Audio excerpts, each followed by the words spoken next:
Sige, play natin. Na retail price ng bigas, presyuhan naman ng palay ang tinakdaan ng bagong presyo.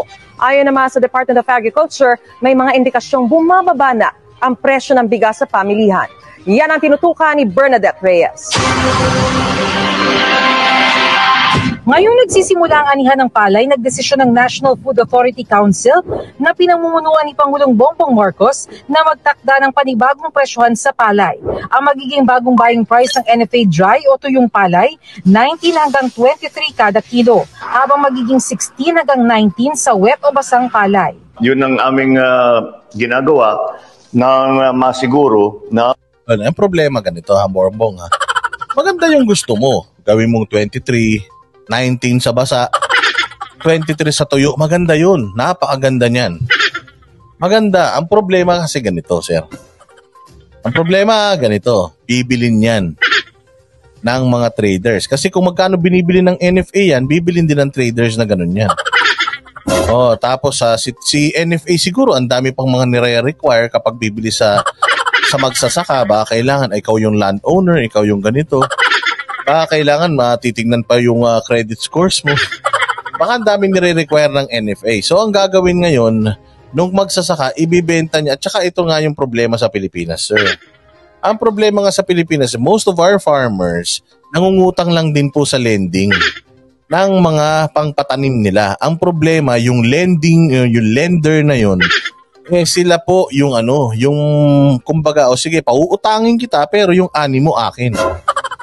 Okay, so ang mangyayari, sige, suma total, mabili natin ng 23 yung palay sa merkado. Mabili ng 23 ng NFA, mabili din yan ng mga kartel. Mabibili din yan ng mga kartel. Yung iba pa nga, pag nabili ng NFA, binibili pa ng kartel sa NFA. Kasi yung NFA, binibenta pa yan siguro sa kartel yan ng mas mahal. Kumita pa NFA. Anyways, ang punto rito, sir, ang solusyon po sa pagbaba ng presyo ng bigas ay ikulong nyo yung mga hoarder. Ikulong nyo yung mga smuggler. Kasi yun nga po ang pumapatay. Hindi importante itaasan mo, babaan mo yung presyo ng palay. Ang problema nga po pag nabili yan ng mga kartel, hino-hoard nila yan. Pinipigilan nga nila yung paglabas niyan sa merkado para magkaroon ng artificial na shortage.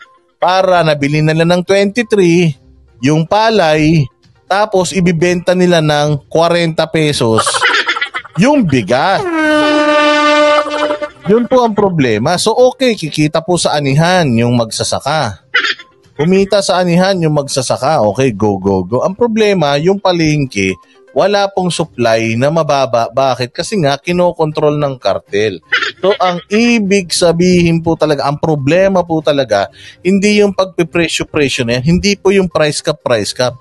Ang problema po, yung mga kartel, kasi ko po yung mga bigas na yan, yung mga palay, pag kiskis, diniretso na kagad sa mga palengke at umapaw ng mga bigas sa palengke, dun po magmumura ang presyo ng bigas.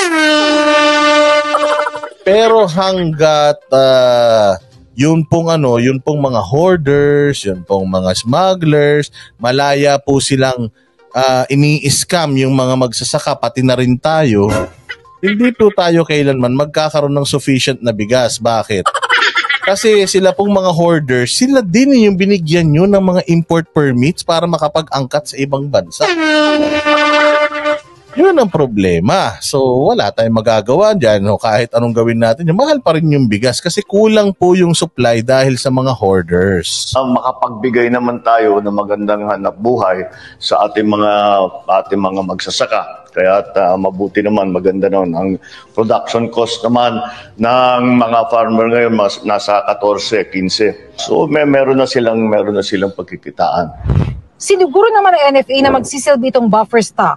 Suportado naman ng Department of Agriculture ang buying price ng palay sa 23 pesos. Sa halaga raw na 22 hanggang 23 pesos, magiging masaya na ang mga magsasaka mula sa kasalukuyang 60. Okay yan, napakaganda niyan, BBM, maganda. Kaya lang hanggat hindi mo talaga ina-address, kasi puro artificial eh. Sabi nga nila, may nakita akong post nung nakaraan sa Facebook na yung gobyerno natin sobrang tamad. Bakit? Kasi ang solusyon nila sa problema, ayuda. Band-aid solution talaga. Ang solusyon nila sa problema, ayuda. yung ayuda na uubos. So passive po yun. Short term po yung solusyon na yun. Sinolusyonan mo lang yung ngayong araw. Pero yung mga susunod na araw, wala. O hindi ka na makapag-claim kasi sumaya ka na ng isang araw eh. Kaya mga Pilipino pa naman matiisin. O so yun ang problema natin. Meron po tayong short term solution tapos yun na yung solution natin. Mas maganda siguro kung meron tayong short-term solution pero yung long-term solution pinupush pa rin natin, which is ikulong talaga lahat ng mga magnanakaw dyan sa kagawaran ng agrikultura para hindi ba masaya tayong lahat. Pantakin mo, nakakahiya sa liit ng Pilipinas. Sa laki ng China. Dati China po ang may pinakamalakas mag-import ng bigas. China. O, tinalo pa natin ngayon, tayo na sa buong mundo ang numero 1 importer ng bigas. Samantalang, napakalaki ng palayan natin. Alam niyo ba nung nag-boss Ironman ako, yung buong Cagayan, mula mo sa Apari hanggang sa Nueva Vizcaya, puro palayan yan. Napakalaking palayan yan. Diyos mio, ang daming palay niya. Meron pa akong inaandar na parang tila mo 5 kilometro yun na kalsado, 10 kilometro yun na puro palay lang, dire-diretsong kalsada. Sabi ko, ang dami nating palay, ang dami nating supposedly bigas. Bakit angkat tayo ng angkat? Kasi merong mga hoarder na nag-hoard, nagtatago ng mga bigas. At hanggat walang nasisilya elektrika na mga hoarders, walay tayong magagawa dyan. Hanggang 19 pesos. Sa Bulacan, halimbawa, umakyat na sa 23 kada kilo ang bilihan sa palay. Maganda lang po magiging bentahan ng palay kasi po, nandyan lahat ng calamity na nagdadaan sa amin. Hindi lang po kami malulugi na malaki. Hindi na po kami mababarat ng retailer.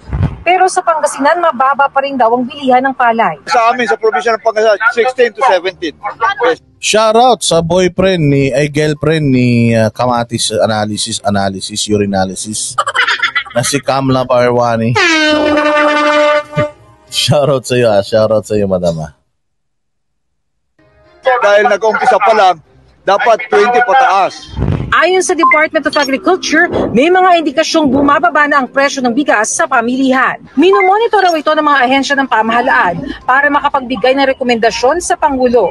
At dahil nagsimula ng anihan ang grupong Sinag, nananawagang tanggalin ang price cap sa bigas sa mga susunod na araw. By next week or end of the month, sana i-lift na ang price cap dahil kahit mas mababa sa 45, makakabili ang ating mga consumers.